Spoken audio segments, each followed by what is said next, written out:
আসিয়া রাদিয়াল্লাহু তাআলা আনহা আলাইহাস সালাম, ফেরাউনের স্ত্রী। এই মহিলা অনেক দামি মহিলা, মুসা আলাইহিস সালামের পালক মা। সুবহানাল্লাহ পড়েন। নিজের সন্তান ছিল না, সাইয়েদনা মুসা আলাইহিস সালামকে মায়ের মতো লালন পালন করেছেন। গোপনে গোপনে মুসা আলাইহিস সালামের উপর ঈমান এনেছেন। গোপনে গোপনে রাত্রিবেলা তাহাজ্জুদ পড়ে চোখের পানি ছেড়ে চাইতেন কার কাছে? ফেরাউনের বউ আর ফেরাউনের ফিনান্স মিনিস্টার, অর্থমন্ত্রীর বউ, দুইজন লুকিয়ে কালিমা পড়ে মুসলমান। ফেরাউন কিছু জানে না। সুবহানাল্লাহ। কি আল্লাহর খেলা! ফেরাউন লক্ষ লক্ষ বনি ইসরাইলের ছোট্ট বাচ্চাকে জবাই করেছে একটা বাচ্চাকে ঠেকানোর জন্য। নাম কি? মুসা। আর ফেরাউনের ঘরে আল্লাহ মুসাকে বড় করলেন। কোন সুবহানাল্লাহ! লুকিয়ে লুকিয়ে ঈমান আনলো। ফেরাউনের বউ আসিয়া, অর্থমন্ত্রীর বউ, দুইজন মিলে ফেরাউনের কাছে ঘটনা পৌঁছে গেল, খবর পৌঁছে গেল। ফেরাউন ডেকে পাঠালো। দুধের বাচ্চাকে নিয়ে ফেরাউনের অর্থমন্ত্রীর বউ হাজির। কুখ্যাত সন্ত্রাসী ফেরাউনের নিজের বউ আসিয়াও হাজির। ফেরাউন বলে, এক আল্লাহর উপর কুফরির ঘোষণা দে, আল্লাহকে বলে যা, আমার পায়ের সামনে সেজদা দে, আমি মাফ করে দেব। আসিয়ার এক কথা, জীবন যাবে কিন্তু ঈমান যাবে। ফেরাউনের অর্থমন্ত্রীর স্ত্রীরও এক কথা, যে আল্লাহর কাছে আমরা মাথা নত করেছি, পৃথিবীর কোন শক্তির কাছে ওই মাথার নত হতে পারে না। ফেরাউন বলল, তাই নাকি? দেখি তোদের ঈমানের পাওয়ার কত বড়। অর্ডার করলো, বিশাল বড় পাতিল নিয়ে আসো, কড়াই নিয়ে আসো, কড়াই ভর্তি তেল গরম করতে শুরু করো। টকবক টকবক করে কড়াইয়ের মধ্যে গরম তেল। ফেরাউন বলে, ও অর্থমন্ত্রীর স্ত্রী, তোমারে অনেক ভালো জানতাম, এখনই আমার পায়ের সামনে সেজদায় লুটিয়ে পড়ো, আল্লাহরে ছাড়ো, আমি তোরে ছেড়ে দেব। অর্থমন্ত্রীর বউ বলে, এত সোজা না। সুবহানাল্লাহ বলে। কি ঈমান? ঈমানের পথে অবিচল থেকে আমার মরণ যেন হয়, তোমারই কাছে মিনতি আমার, তোমারই কাছে মিনতি আমার, মহামহিম দয়াময়, ঈমানের পথে অবিচল থেকে আমার মরণ যেন হয়। পড়ে না আমিন? আবার পড়ে না আমিন?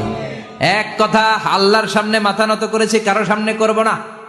ফেরাউন অর্ডার দিল, এই মহিলার দুধের বাচ্চাটারে টান দিয়ে আন, টকবক তেলের মধ্যে, কড়াইয়ের মধ্যে গরম তেলের মধ্যে ছেড়ে দে। মায়ের চোখের সামনে দুধের বাচ্চাকে গরম তেলের মধ্যে ছাড়ে। হিসাবটা কি সহজ নাকি? কথা বলেন। চিৎকার দিয়ে মা কেঁদে ওঠে, ছেড়ে দাও। ফেরাউনের নির্দয় অন্তরে দয়া হয় না। দুধের বাচ্চাটারে তেলের মধ্যে ছেড়ে দেওয়ার পরে মুহূর্তের মধ্যে ছেলেটা রোস্ট হয়ে যায়। কিন্তু ছেলেটা হাত উঁচু করে ডেকে বলে, মা ভয় পেও না, তোমরা দেখো টকবগে কড়াইয়ের ভেতরে তেল, আসলে মা এটা আগুন না, এটা জান্নাতের বাগান। ও মা, ফেরাউনের দিকে তাকাস না রে মা, আমার মতো দৌড় দিয়ে তেলের মধ্যে ঝাঁপ দে। আল্লাহু আকবার। ফেরাউনের অর্থমন্ত্রীর বউয়ের ঈমান দ্বিগুণ হয়ে যায়, 3 গুণ হয়ে যায়। সে বলে, ফেরাউন, গোটা পৃথিবীটারে এক পাশে করতে পারবি, কিন্তু আমার মাথাটা তোর পায়ের সামনে নোয়াতে পারবি? ফেরাউনের অর্থমন্ত্রীর ওই স্ত্রীকে বাচ্চার পরে ওই তেলের মধ্যে ঢেলে দেওয়া হলো। ওই মহিলাটাও রোস্ট হয়ে যায়। বাকি রইল ফেরাউনের বউ আসিয়া। কি নাম? আসিয়া কিন্তু দৃশ্যটা দেখেছে। ফেরাউন বলে, আসিয়া, কত অন্তরঙ্গ সম্পর্ক আমাদের, আজীবন কত ভালোবাসা ছিল, কত খুনসুটি ছিল, কিন্তু আমার পায়ের মধ্যে সেজদা দিয়ে প্রমাণ কর তুই আমারে ভালোবাসিস। আসিয়ারও একই কথা, জীবন দিব কিন্তু ঈমান দিব না। ফেরাউন বলল, তোকেও আমি ছাড়বো না, তোকে আমি উলঙ্গ করব। হাজার হাজার মানুষের সামনে আসিয়ার কাপড় টেনে নেওয়া হলো, তক্তার মধ্যে শুইয়ে তক্তার মধ্যে হাতে পায়ে পেরেক মারা হলো। হাতের এই পাশ দিয়ে পেরেক ঢুকে ওই পাশ দিয়ে বেরোয়, তক্তার এ পাশ দিয়ে ঢুকে ও পাশ দিয়ে বেরোয়, ফিনকে দিয়ে রক্ত বের করে। আসিয়া সহ্য করতে না পেরে ডেকে বলে, আল্লাহ, ফেরাউন থেকে তুমি আমারে বাঁচাও। আল্লাহরে বললেন, আল্লাহ, শুধু তোমার ইবাদতের কারণে আজকে আমার এমন দশা, উলঙ্গ হওয়া লাগলো, আমার হাতে পায়ে পেরেক ঠোকা হলো। আল্লাহ, এখন গরম তেলের মধ্যে ছেড়ে দেয়া হবে, তুমি বাঁচাও। আল্লাহ বললেন, জিব্রাইল, আমার জান্নাতটারে আসিয়ার চোখের সামনে তুলে ধর। আমার আসিয়া দুনিয়ার বুকে থেকে জান্নাত দেখে দেখে আমার মেহমান হয়ে আমার কাছে আসবে। আসিয়াকেও গরম তেলের মধ্যে ফেলে দেয়া হলো। দুনিয়ার বুকে থেকে জান্নাতের নমুনাটা দেখতে দেখতে সাইয়েদাতুনা আসিয়া আল্লাহর কাছে চলে গেলেন। পড়েন আল্লাহু আকবার। এজন্য ঈমানের পথে অবিচল থেকে আমার মরণ যেন হয়। পড়েন আমিন।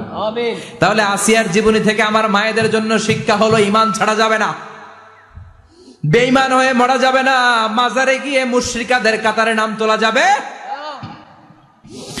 ওই মায়েরা ঈমান কেমন করে রক্ষা করবেন?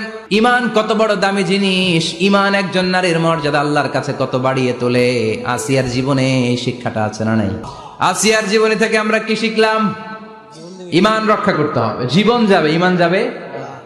আসিয়ার জীবনী থেকে শিক্ষা হলো ঈমানের পথে অবিচল থাকতে হবে, ঠিক কিনা?